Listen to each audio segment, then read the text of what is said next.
Hola, ¿qué tal? Muy buenas noches tengan todos. Gracias por acompañarnos. Siempre es un placer poder compartir, conversar aquí, especialmente cuando tenemos a Juan Antonio Blanco, es experto y presidente de Cuba Siglo XXI, un think tank que analiza la realidad cubana. Y vamos a hablar de 10 medidas de máxima presión que Trump podría tomar con el régimen cubano en este nuevo mandato.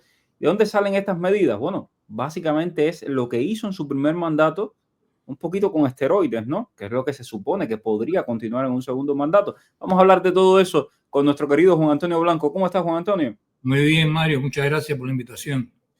Siempre es un placer. Bueno, algunas de las cosas que hizo Trump en su primer mandato, vamos a recordar, ¿no? En este primer mandato reforzó el embargo y hay que recordar que Trump fue el presidente que implementó por primera vez el título 3 de la Ley Libertad y también un presidente que pues fue muy vocal contra el régimen cubano, intentó bloquear cualquier excepción que permitiera la entrada de remesas, por ejemplo, a los militares, limitar las transacciones financieras con las empresas vinculadas al régimen cubano. Recuerdo perfectamente todo lo que sucedió en aquella época y esto podría regresar. ¿Cómo lo ves, Juan Antonio? Mira, yo creo que hay algunas de estas cosas que precisamente porque tuvieron éxito ya no necesitan repetirse. Te voy a poner un ejemplo.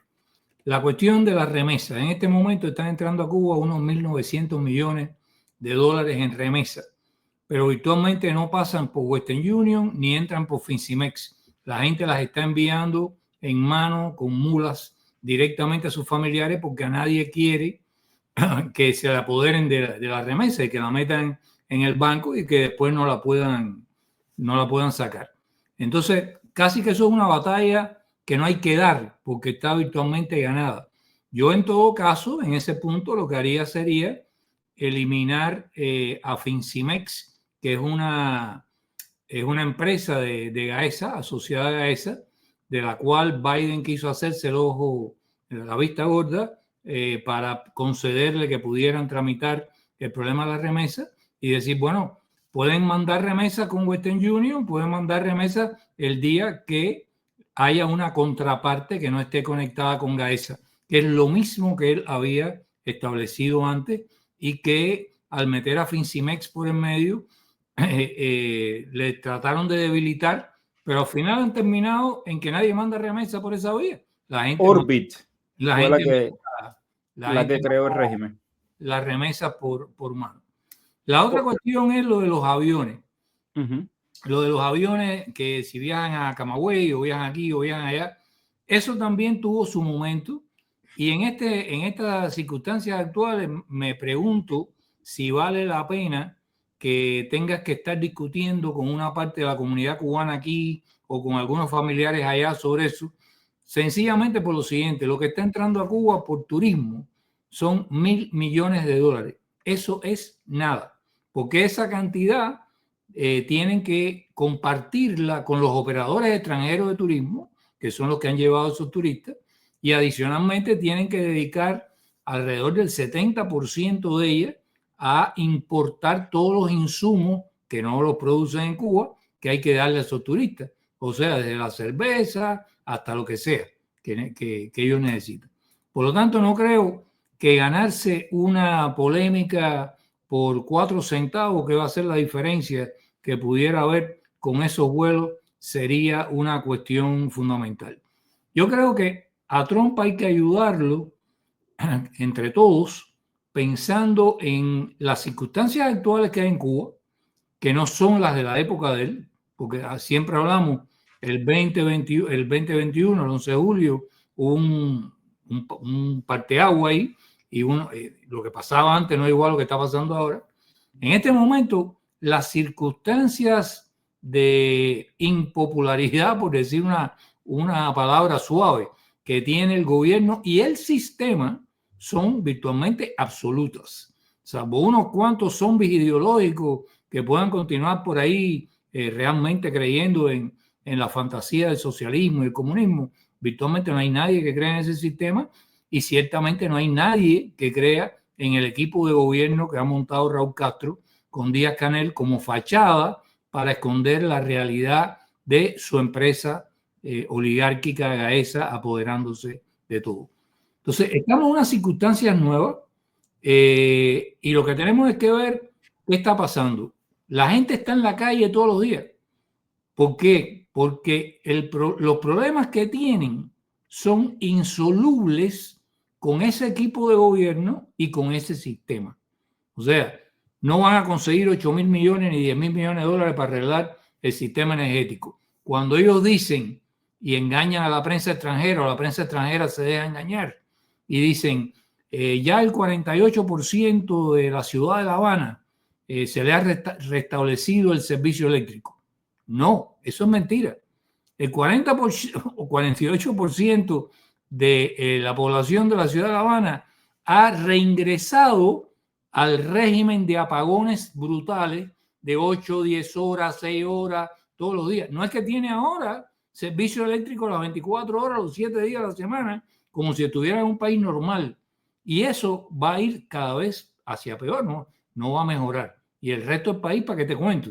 Porque ellos de hecho tratan de eso. El abastecimiento de agua es lo mismo. Las medicinas, hoy estaba viendo una entrevista tuya con el padre Alberto, que realmente es ilumina, ¿no?, la realidad de aquello, y al mismo tiempo lo entristece a uno, porque es terrible que se te muera un niño por falta de un antibiótico. Eso es inconcebible, y eso está sucediendo en Cuba. Entonces, en esas circunstancias, con ese nivel de irritabilidad y de explosividad permanente, lo que nosotros tenemos que ver es cómo de verdad la palabreja mentirosa esa que se usó en la época de Obama de empoderar al pueblo cubano, que quería decir vamos a apaciguar al pueblo cubano para que esta oligarquía no tenga problemas, tratando de aliviarle sus circunstancias de vida con pequeños negocios y cosas que la clase dominante en ese país puede aceptar. Bueno, ni eso aceptaron. Entonces, el empoderamiento, que era apaciguamiento, no funcionó. El empoderamiento que hay que buscar es cómo empoderamos a la gente para que salga de esta lacra de una maldita vez en este periodo de 4 años.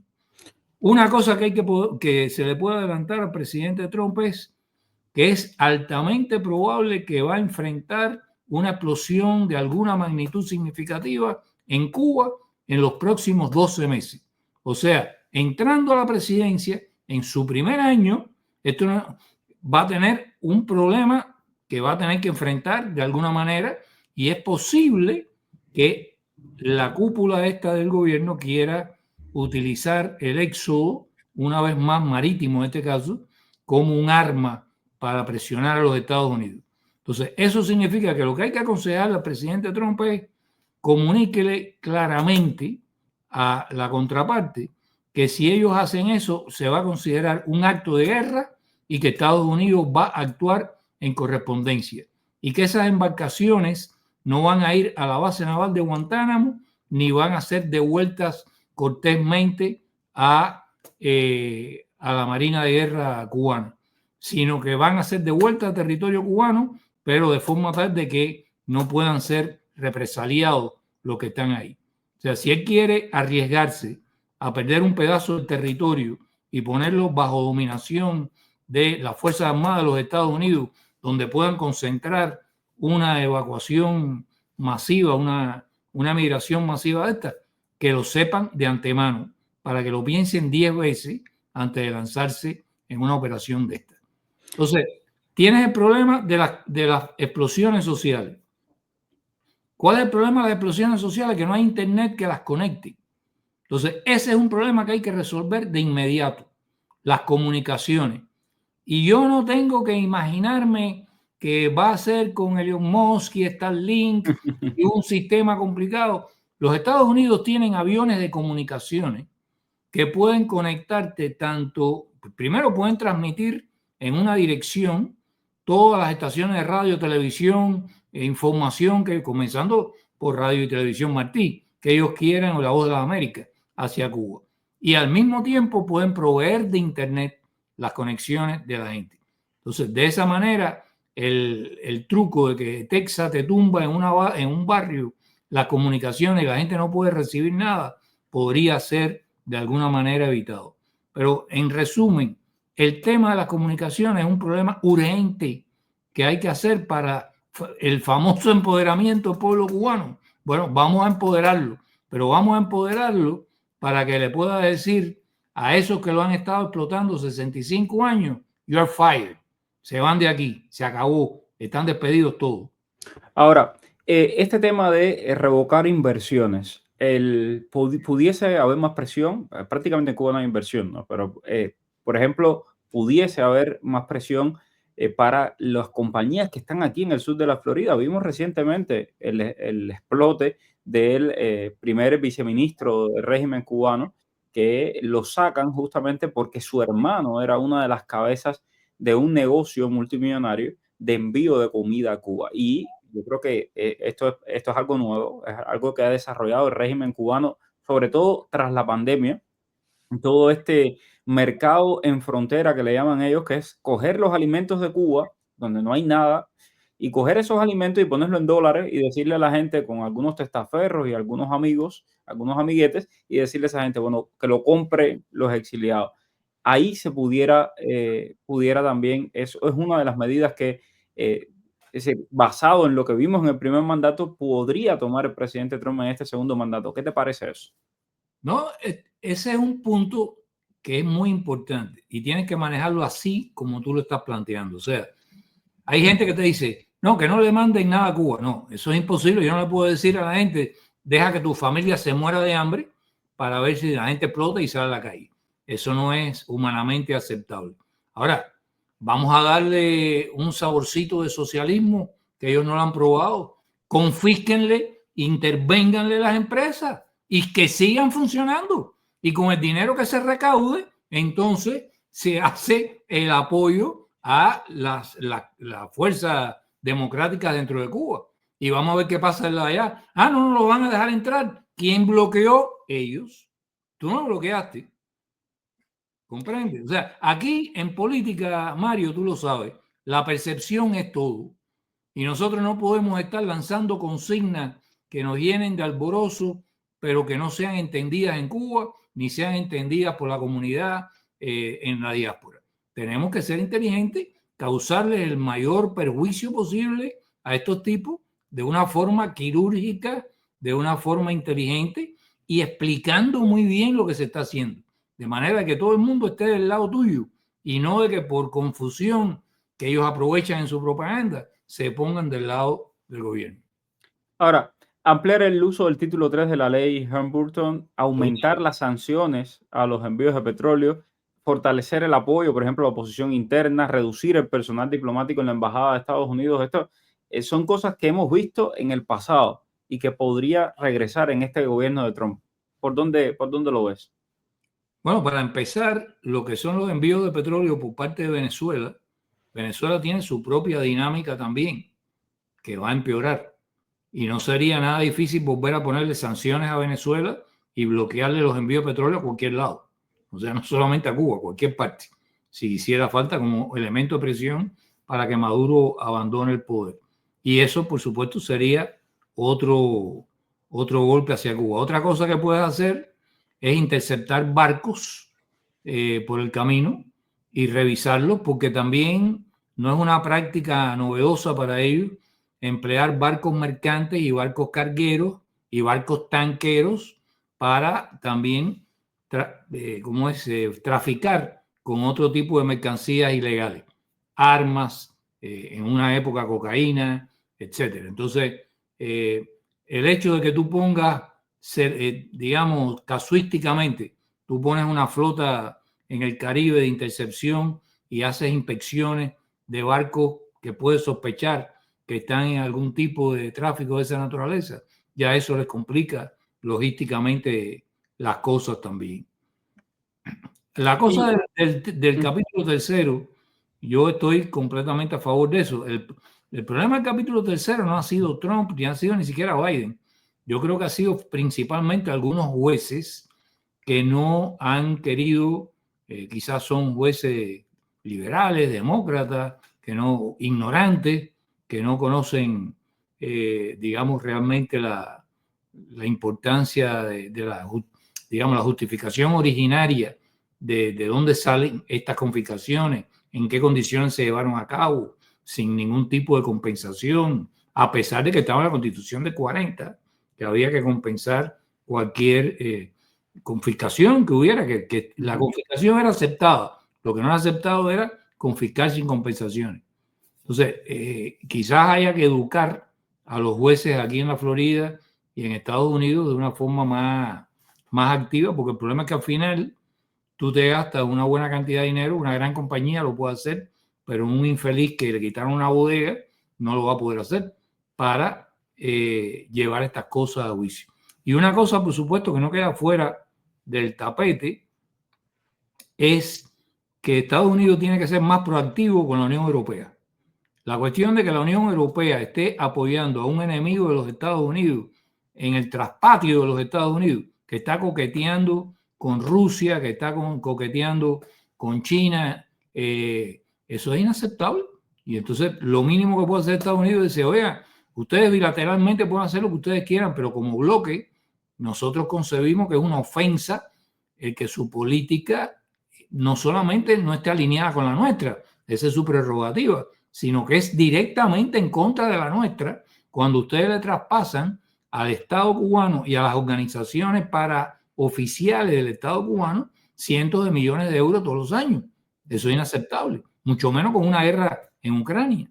Entonces, ahí ese es un campo también para la política exterior norteamericana de empezar a sin ningún tipo de vergüenza. Yo a veces he encontrado diplomáticos norteamericanos que quizá por su formación liberal le daba como que pena decirle esas cosas a la contraparte europea, porque a lo mejor ellos mismos tenían complejo de que estamos haciendo algo malo, estamos presionando en contra de un pequeño país, porque hay una gran ignorancia, tú no te la imaginas, entre los propios. Muchas veces pensamos en teoría conspirativa de que si hay una espía por aquí, una espía por allá, no. Lo que hay es una cantidad de ignorantes inmensa en la burocracia norteamericana. A lo mejor la limpian entre Elon Musk y ¿cómo se llama? Y Ramaswamy.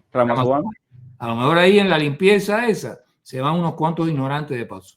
Este punto 10 va también con lo que decías de la Unión Europea y creo que en América Latina también la administración Trump va a buscar alianzas como por ejemplo con Bukele o con Milei.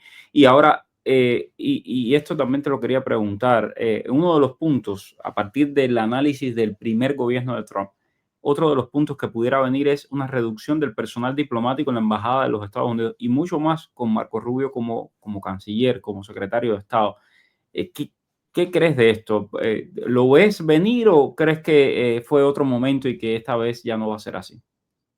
No, yo creo que eso también tuvo su momento, momento que ha quedado en una incógnita que esta administración debe retomar, y ha sido la conspiración del silencio de las agencias de inteligencia sobre el caso del síndrome de La Habana.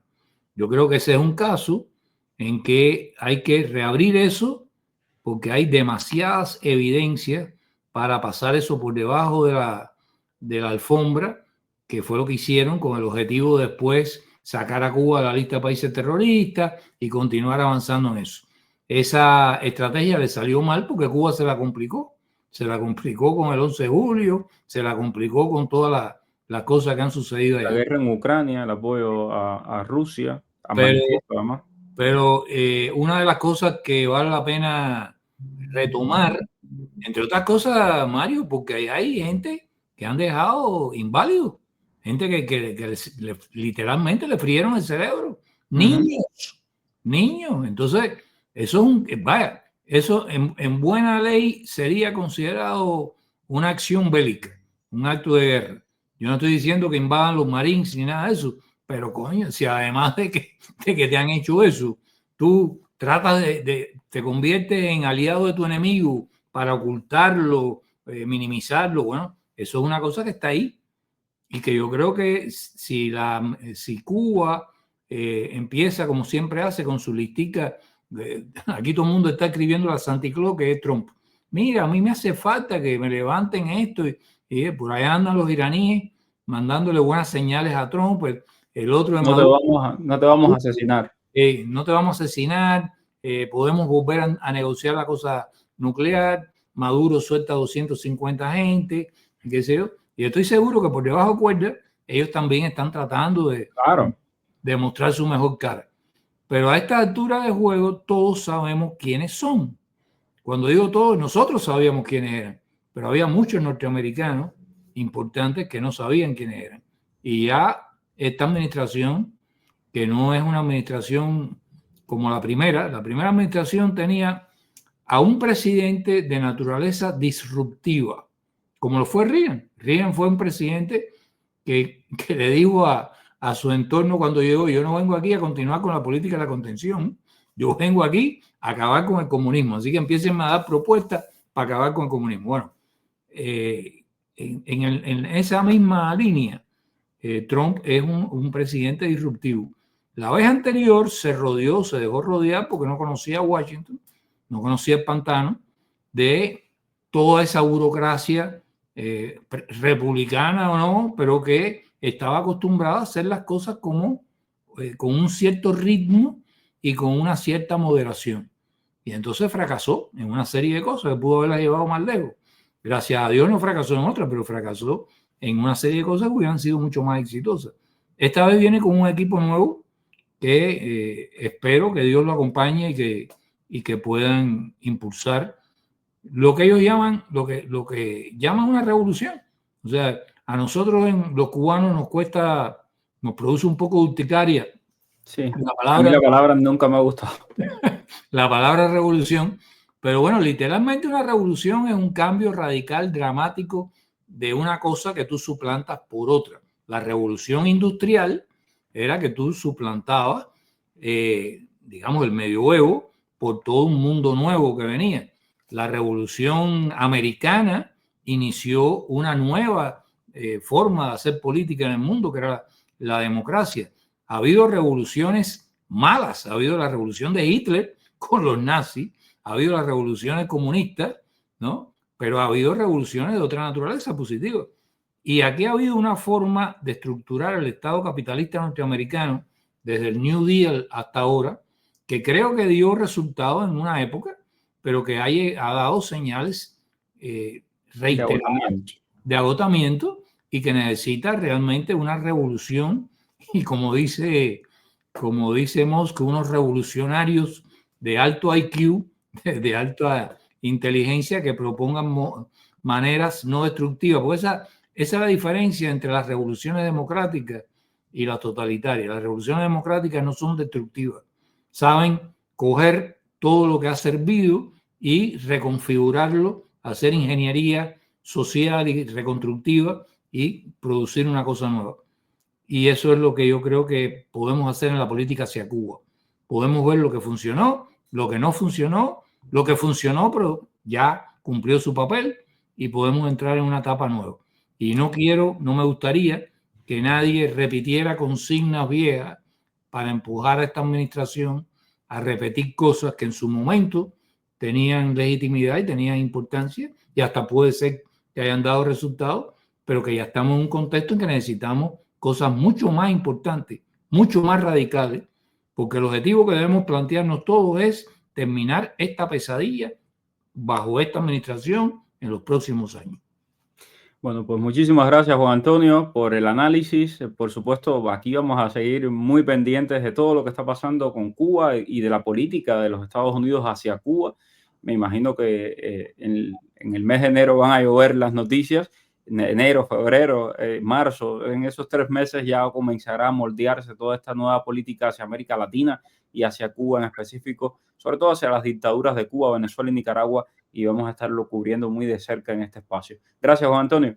Gracias a ti, Mario. Buenas noches para todos. Dime cuál es el periodista que está en el boom. Es Mario Rincón. El periodista que te trae toda la información. Es Mario Rincón. El periodista de la radio y la televisión. Es Mario Rincón. Habla de temas cubanos, hasta de migración. Mario Rincón. Oye. Dale, conéctate y comparte. Déjame un like. Dale like y comparte. Dale, conéctate.